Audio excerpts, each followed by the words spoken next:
Hey everyone, welcome back. Tapping the shop tab in Atlas Earth and nothing happens, or the shop loads blank and you cannot buy anything.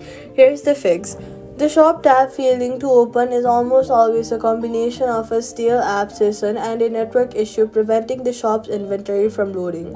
First, go to your settings app and then toggle airplane mode on. Wait for about 15 seconds and turn it back on off to get a completely fresh network connection.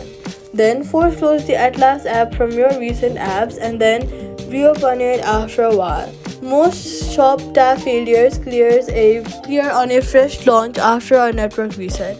If the shop is still blank or unresponsive, go to the settings app, then go to general, iPhone storage, scroll down to the list of apps to find the Atlas Earth app, then tap Offload app and reinstall it fresh from the App Store. After reinstalling, make sure you're on a strong Wi-Fi or cellular connection before opening the shop again. Since the shop loads dynamic inventory content that requires a live connection and fails more often on weak or unstable signals. So, all you've got to do is airplane mode reset, force close and reopen, then offload and reinstall on a strong connection. The shop loads and that's it. Subscribe.